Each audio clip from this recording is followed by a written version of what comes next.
Hello, everyone, and thank you for joining us here on Tech and EdTech. I'm Olivia, and I am delighted to introduce our guest today, Morgan Camu, who is the head of programs at outschool.org. And without further ado, I'd love to just get started with our conversation. So, Morgan, if you could just tell us a little bit about your background. I think, we uncovered that we're both coming from the science teaching world, which is I definitely, to your point, one of the best experiences I had. But I'd love to just hear about your background and how you kind of got into that education space, and then a little bit more about OutSchool. Yeah, great to be here, Olivia. Thanks for having me. How did I get into education? It kind of is just a big swerve and a big bet that I took on when I graduated from college. I was sitting front row, maybe by accident, at a Teach for America recruitment presentation, and I just thought it was fantastic that I could be a change agent right out of undergrad and be able to take a content area, in my case, chemistry, that I loved so much and get to teach real live humans. So it wasn't just something that I thought was going to be hard and challenging in all the right ways, but it was also going to allow me to stay in my community. So I went to Duke undergrad, that is located in Durham, and there is a pretty robust Teach for America network right there. And they said, just stick around. We're going to put you a little further north in some of the more rural parts of the state. And we've got a high school science teaching gig that you can just jump into right away. And that just sounded so wide open. It felt like I could really exercise some self-determination and some creativity. And I just jumped in with both feet. And before I knew it, we were, doing roller coasters and dropping eggs off of buildings and learning all about the physical principles with my students who, in many cases, were really below grade level. And I think that's the perfect invitation to make science come alive. And we put the books away. Maybe we use them to hike up our ramps for the cars that we were building. And we were essentially sort of off to the races. And from then, I really never looked back and have always been maybe not in the classroom, but in the work of educating kids, supporting the systems that oversee their learning journeys, and always focused on those students and families that are furthest from opportunity. So it's been a terrific career thus far. I'm absolutely crazy about kids. I think they're just pure magic, and it's been a delight to be able to continue to serve them and their families in various different ways throughout these past couple of decades. Yeah. And I have to say you're braver than I am, because going straight from college to teaching high school when you're probably about the same height as many of your students was a little bit overwhelming for me. I was in the middle school space, but it's very cool to hear about how you got to stay connected with the North Carolina community in that way. And I'd love to hear a little bit about how that role, in whichever kind of myriad of ways, led you to your role and your work at outschool.org. Yeah. Just another swerve. This one I think was impacted by COVID. So maybe there are some listeners who are like, I was doing a thing and then COVID happened and then I'm doing something a little bit different or really different.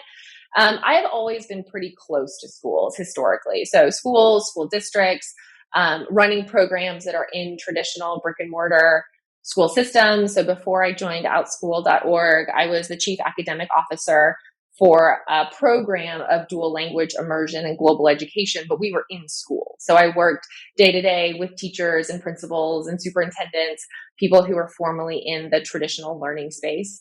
And then COVID happened, and it just sort of opened my eyes to the opportunity that we have this sort of inflection point in how we need to educate learners differently. Like, that is just the hard reality of all of these kids overnight all over the country, essentially becoming homeschoolers, right? So they became under the care of their closest grown-up. They were learning in their living rooms. And I was just so curious about how that was going to affect not just the quality of learning, but the engagement of learning, how learning was going to be talked about at the dining room table each and every night. And this opportunity came up with outschool.org.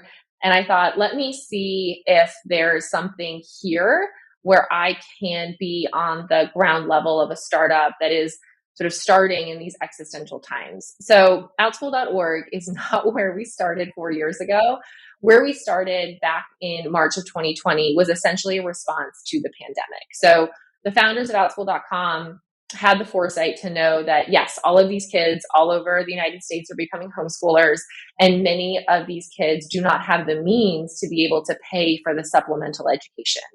And so they stood up this nonprofit, henceforth called outschool.org, essentially to give emergency scholarships to any family who raised their hands. No questions asked. If you had kids who were between the ages of 3 and 18 and you just needed a little extra cushion, whether it was working from home, making dinner, having all your kids at home, and you just needed some high quality learning programming for your kids to take advantage of, but you couldn't afford it, that's what this scholarship was for. And so the first role that outschool.org played was essentially monitoring tens of millions of dollars of free classes that were given to families during the sort of year during which COVID started and schools hadn't regained their sort of footing. And then over the course of 3 years, as you know, I'm sure many people who work in startups and the world sort of resets back to an in-person schema, the baby nonprofit of outschool.org has morphed significantly. We have undergone, different strategic plans. We have different strategic priorities, many of which take us pretty far from where outschool.com is these days. So yes, we still share with outschool.com the need and desire for every kid to love learning. I think we have a similar value set around non-traditional learning and extracurriculars and enrichment and what that means for the overall learning journey of kids. But we just operate as a separate nonprofit in our own right. And we have stood up different programming than perhaps just being what we were originally, which was the scholarship arm of outschool.com. That's I'm thinking about what you said at the beginning. A lot of us out here had some swerves happening when COVID hit, and it's interesting to just hear about how your work, both your role and the work that you all are doing, definitely was an interesting response to some of what was happening. And I'm curious if you can just help our listeners to understand a little bit more about the ESA landscape, because I know that with a lot of our listeners are likely looking to unpack some of the opportunities that they might be able to tap into here. And so I'm curious how significant the ESA market is and where it's growing and the potential there. And if you're seeing states or regions with greater adoption levels in that sense, and any other trends you've noticed. Sure. So I will give you, Olivia, my 2 cents as it is right now. I think we're at late August of 2024. It's going to change dramatically this fall as more states push through legislation. So I feel like this is an ever changing, fluid, strategy that some states are employing with a lot more alacrity than others. But as of right now, it is something that is still pretty new. I think it's on that sort of innovation curve, and we are learning in real time alongside the practitioners and the families who are living it. So I will do my best to sort of give you where we are up until this moment in time. Education savings accounts, which are ESAs, is the generic name of this idea that state funding should be returned back to parents who decide not to enroll their kid in most often their like neighborhood district school. And so for some of your listeners who remember, the idea of education choice is not brand new. It has been around for a while. It has most notably been in the flavors of charter schools when those sort of came up, 2 decades ago, and then also vouchers for private schools. So it's kind of in that same soup, but it now has like a proper movement behind it, of which charters and vouchers sort of fold underneath it. So education savings accounts, ESAs, are decisions that states make for their sort of state constituents about whether and to what extent they want to give families the financial resources to make choices for their kids that are in contrast to the traditional feeder pattern public school, zone school default that many kids and families are sort of relegated to as like their first choice.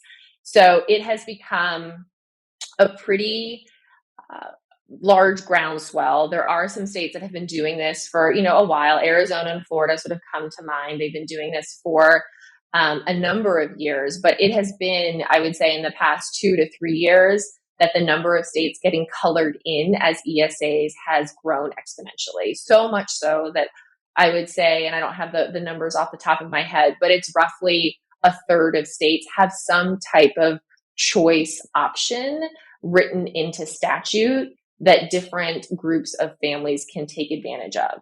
Now, each state, of course, has those criteria spelled out differently. Some are more expansive, some are less expansive, some have more money, some have less money. So the different shades of what it means to be an ESA family or parent looks different state to state. But essentially, it's the promise that instead of the state keeping that state allocated portion of the overall pupil funding, that state portion, not the federal portion, but the state portion is given back to the parent. It's roughly, somewhere between $6,000 and $10,000 per kid that those parents can then use to purchase, enroll, secure other types of learning experiences that they think are a better fit for their, perfect and precious child. Yeah, and I mean it's a really interesting way to consider how empowering parents in that way, which I think is really it's a cool program, and I think it's interesting to watch how it's unfolding. Do you have any thoughts on and maybe this is just again your 2 cents, but where you see any trends on how that growth is happening? I know you mentioned maybe it's about a third of states that currently have that, but is there like legislation that folks should be following or things of that nature that might be indicating where additional states might be looking to jump into this? Yeah, I would say, it started in, I think, traditionally red states. I don't think that is true anymore. I think it really has taken hold of lots of families' imaginations in lots of different places around the country. But I do think there was originally this desire of families who wanted to be able to take sort of more ownership over their kids' education.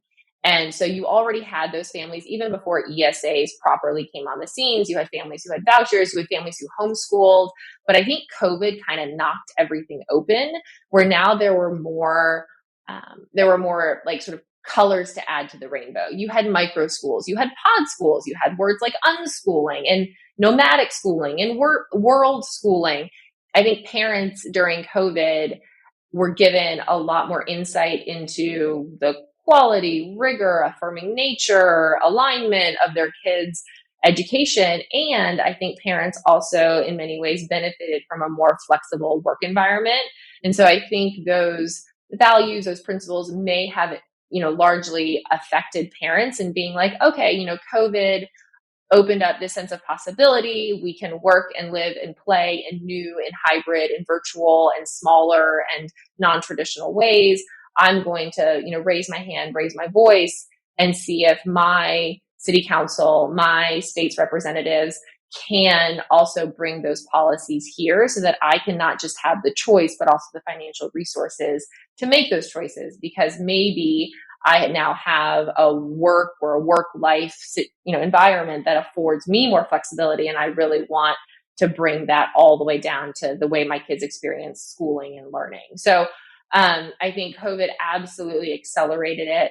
I think once the genie sort of left the bottle and there was a dozen states, I think it only was a matter of time before other, governors were looking left and right at their neighbors and saying, maybe we should do a little bit of that. The last thing I will say, I think a lot of these family funded programs, while they're not necessarily always ESAs, they did come in the form of these little micro grants because of COVID relief dollars. So those ESSER dollars that were given from the feds to the states, I think oftentimes could be packaged into tutoring scholarships for kids or enrichment scholarships for kids. So I think the infrastructure of a lot of these bureaucracies just got better at distributing funds directly to families. And so I think ESAs piggybacked off of that as well. And so now, the ESSER dollars have been sunsetted and we're sort of shutting down a lot of those like micro grant programs. But I think the ESAs are here to stay because many of these states have policies where they're working on 3-4 year time horizons. And over those 3 or 4 years, they're opening it up more and more and more to higher numbers of families, higher numbers of providers. And so the overall denominator of kids being served by ESAs will go up. in the next couple of years, because many of these states are looking for a more universal approach, and they're still trying to like work through the recruitment of what that looks like for a much larger impact in the years to come. Mm-hmm. And you were touching on this a little bit, but what types of ed tech products or services are you seeing most in demand for the families using these funds? It's so dependent on how the rules were written. I think families, for the most part, are like, give me all the options. I would like this to be every flavor, every shade. I would love to be able to finely slice this so that I can, piece and assemble my kids' education at like the smallest grain size. We can talk about the challenges of that. I think be careful what you wish for, because reassembling a 6-hour learning day for 9 months out of the year using tiny building blocks is really hard to do. But I think parents want usually the most amount of choice. And I think states sometimes want the same thing. And sometimes they're like, but wait a second, how do we feel about families spending it on technology? Or how do we feel about them spending it on transportation, right? So, like, how wide open do we want this thing? And do we want them to spend the money first on like tuition, for example, and then everything that is left over gets to be sprinkled in these other categories? Do we have priority categories? So I will say that every state, depending on their own, legislative agenda, has different rules about what you can spend it on. And we work in different states right now that have very different sort of operating systems.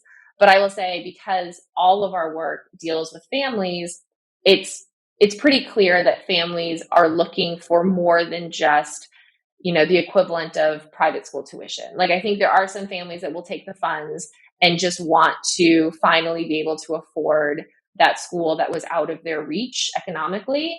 But there are a lot of families who, if they have leftover tuition money, or they actually don't want to do, another institutional learning situation and want to do more of a micro school or a part-time school or a hybrid school, they're really trying to use their funds, I would say, for technology. So like to have the technological infrastructure so that their kids can participate actively in online hybrid learning. So I think they do need the tools to do it. Families do need the transportation. And like I said at the top of our conversation, Olivia, we, for the most part, serve low-income families, families of color, families who are non-native English speakers. So families, for the most part, that are working, two household working jobs or single parent working jobs. And so just like the logistics of being able to get the kid to a 2 o'clock karate class or a 3 o'clock tutoring session is just almost prohibitive. And so they're looking for things like transportation, technology, support with extra electives, enrichment. So many of these families have kids with special needs. And if you, in some states, pull your kid out of the traditional system, you have to recreate the suite of services perhaps that they were receiving. So where are they going to find a occupational therapist or a speech and language therapist for their kid that meets on, their timetable? So I would say it's like stuff that helps kids learn more dynamically, more flexibly. The good old, transportation system, whether it's gas or paying for a taxi system or paying for some type of bus system that, a city or a school system might provide that you can opt into, or sort of related special service providers, are generally at the top of the list for parents when we introduce ourselves and try to get on paper what it is that they're looking for. And then we sort of dig in to help them find the best fits for their needs. Yeah. And I mean, a lot of what you're describing is just so necessary. And, especially with thinking about transportation, for example, that's just, an enablement, something that's enabling them to meet the other tools or experiences, whatever it is that they're trying to provide for their child. And I'm curious, when we think about, education technology products like tutoring platforms and those sorts of systems that might be competing with those interests. Are there any kind of levels of customization or personalization in these EdTech products that you think that ESA families would be looking for that would help kind of the EdTech providers effectively compete with, just straight up transportation and those types of experiences that they could also be using those funds for? Yeah, I mean, I think it's, the old wise wisdom of others who've said, EdTech products who design with the user in mind probably get the furthest. This is not my bowling analogy, but I heard it once and I think it's just so, so smart. And that's how we design our services. And I think it could be applied to EdTech products is like the best bowlers in the world. If you think about the way bowling pins are set up, they don't go for the pins down the middle. Like that's not what good bowlers do. Every good bowler, professional bowler, which I'm not, but stick with me on the analogy. Every good bowler who is competitive knows that it is the 7 pin and the 10 pin. So the pins that are furthest from the middle that are the hardest to knock down when you're going for a strike. If you find a way to knock down the 7 and 10 pins, the rest of them will fall. And we use that as our sort of learner-centered design approach. If you design strategies, in this case, EdTech products, for those kids who are the 7 and 10 pins, the ones who are furthest from, the middle of the bell curve, if you can come up with something that truly solves a problem, a skill, a gap that they need, everybody else will be positively affected. And so I think a lot of these ESA programs are written at such a 30,000 foot level that they don't have the nuance to be able to serve these families who are at the margins. And so as I think about EdTech products, I think you do need to remind yourself that there are kids who have accessibility issues. And I'm not even talking about just like tech accessibility, which 100% is a real thing. Can a kid who doesn't have a laptop use your thing? Can a kid who doesn't have an iPad use your thing? Can a kid who has to share mom's iPhone with their 4 other siblings use your thing? Because that is the reality of the families that we are talking about here. Can a kid who, is in 2nd grade and maybe doesn't have digital fluency, but also doesn't have a grown-up at home with them, or a grown-up who has no digital literacy or no English fluency, use your thing? So I do think that customizing more thoughtful accessibility from the jump will allow these EdTech products to foster stronger adoption. Because the reality is, while these policies, maybe at some point in most of these states, will be for any kid, right? They will be universal. The families that get invited first to these ESAs are the ones furthest from opportunity.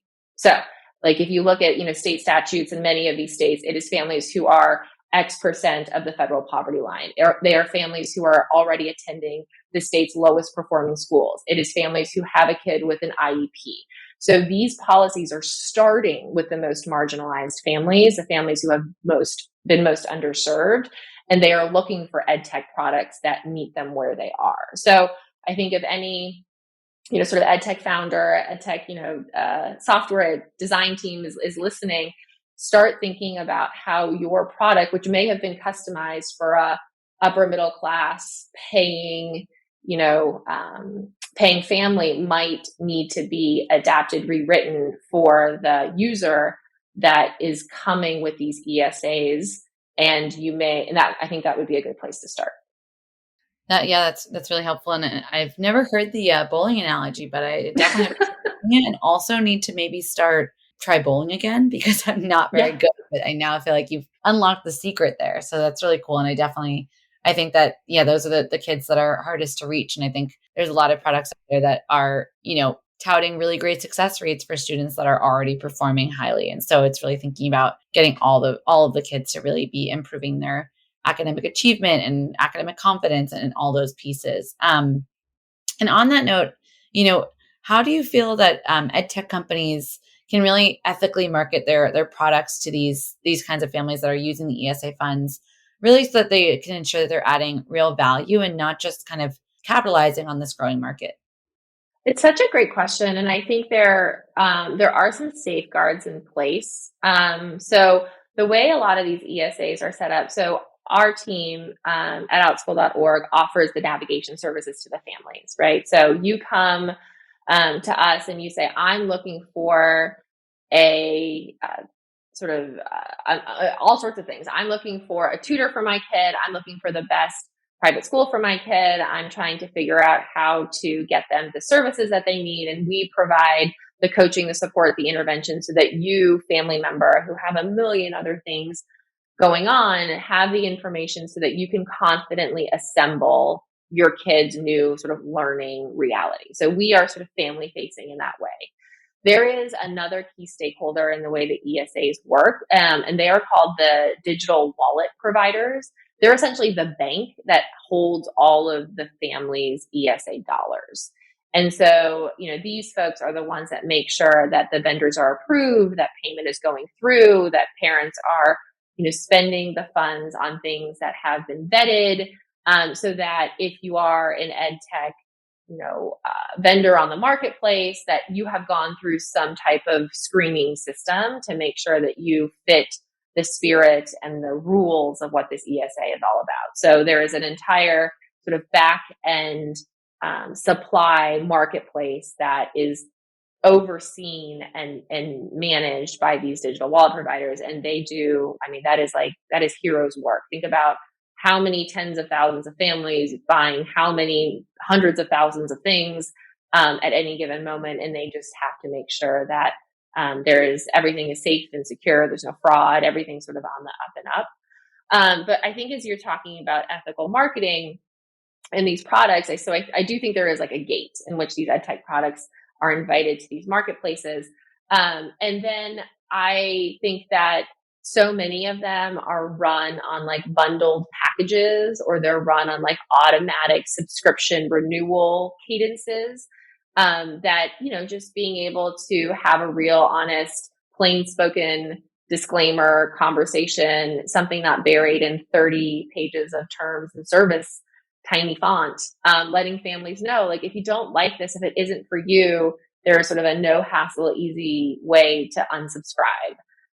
That you don't sort of get overwhelmed and frustrated by how in the world do I find the link to unsubscribe from this like weekly payment that I have to pay for something that's no longer serving my kid. So I do think that, the technology of unsubscribing should almost be as easy as subscribing. So I think that could be something that, again, a lot of these families struggle with, because this may be the first time their kid has ever signed up for an ed tech product, right? Like most of the products their kid uses are sort of at the management level of the school or the classroom. And so the parents are unfamiliar with how many of these things work. And then just to also talk honestly about how your product has served kids across all lines of difference, right? I think that is an honest accounting of who your product is for. I think many of these products require, some independent learning, but if your kid is on the younger side, like, does that require a parent to oversee that mute button or mouse control or whatever it may be that makes your product work as best as possible?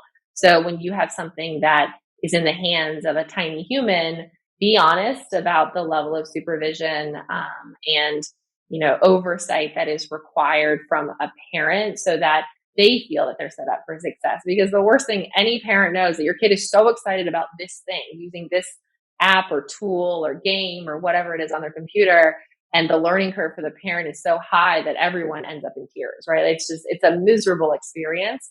So just have the experience of that parent hunching over their overexcited 8-year-old, and there's fingers flying and there's clicks happening and everyone is like so wound up about to get this thing started, that a user manual or an onboarding guide or a quick tip sheet for a parent could actually, have a huge return on investment, and make sure that that first experience for the parent and for the kid is just downright delightful.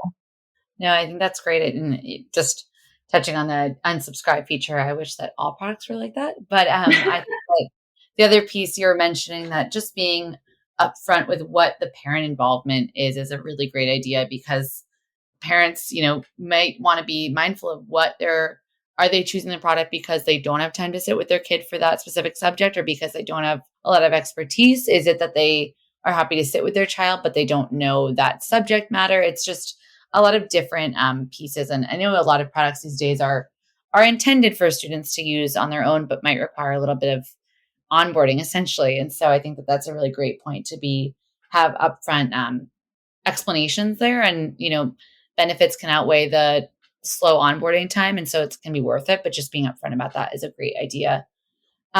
So I think that, we really have appreciated the insights you've provided, and it's super clear that I think that something all of our clients are always trying to better understand is their clients and their customers. And so I do think that the information you've been able to give really speaks to the customer voice, which is really helpful. And just on that note, any additional advice you'd give out to EdTech creators out there who are looking to support families that you're working with, or any maybe untapped areas and gaps that you're seeing in the market that people should be addressing?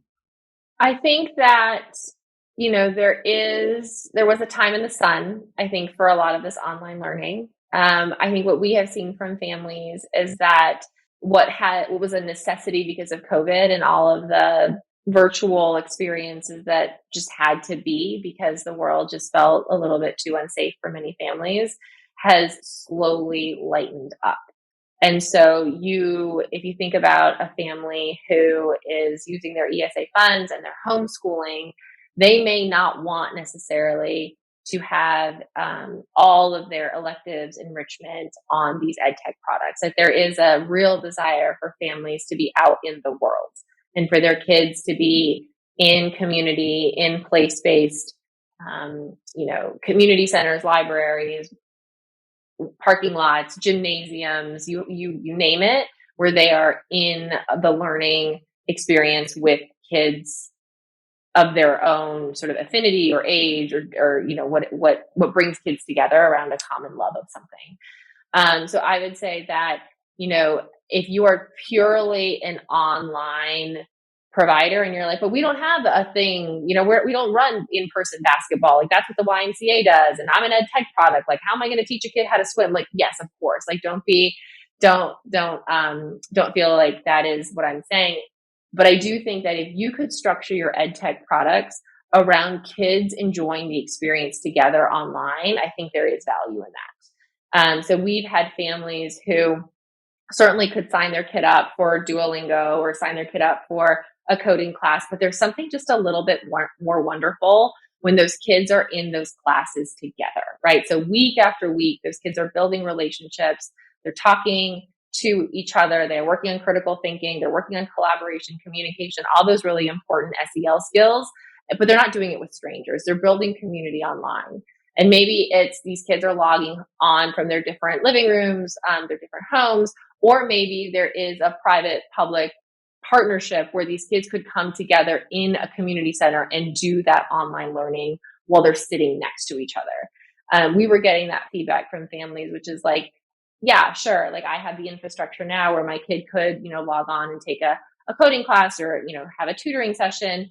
But if we could also integrate some place-based learning, that would be awesome, right? Why not have them all sit at the same table and Zoom in that content level expert for that class or that club or whatever, and let those kids be able to have the social benefits of learning while also the wonderful subject matter expertise that online learning ed tech products afford. So, I would challenge people to say, just because we've always done it directly to families on a one-to-one ratio doesn't mean that it couldn't look in different permutations.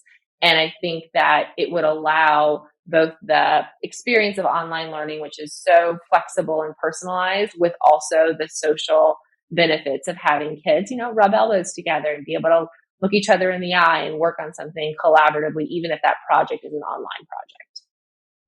Yeah, no, that's a great point. I think that there are even platforms out there that I think are, providing students with, let's say project-based learning where they actually can step off the platform and work with their peers, or even turning and talking about what they're doing on the platform for individual projects, just to go back into them with that experience, having shared it, and eventually even, let's say, sharing their work in front of a class that they've done on their computers, I think is a great way to reinforce the social aspect while also allowing for either personalized channels or even just, as you mentioned, the great learning pathways and subject matter experts that EdTech products can bring. So I definitely really appreciate your thoughts there. And I look forward to seeing more kind of how the space grows in additional states that are signing up for these funding opportunities. Yeah, me too. I feel like I've got so many Google alerts happening as states are passing legislation now that they're in session. So, this time next year, there'll probably be a few more states colored in on the map. And we're just excited to see where this movement takes us, and, optimistic that at the end of the day, families are getting what they want. And we just really want to play a supporting role in making sure that they have the tools and the knowledge to make those decisions confidently for their kids. Yeah, it's an interesting space. So we'll definitely be following along, and hopefully we'll be able to follow it without school where we can continue to see this space growing. But thank you so much, Morgan, for joining us today. You bet. It was a pleasure to be with you, Olivia. Thanks again. Thank you.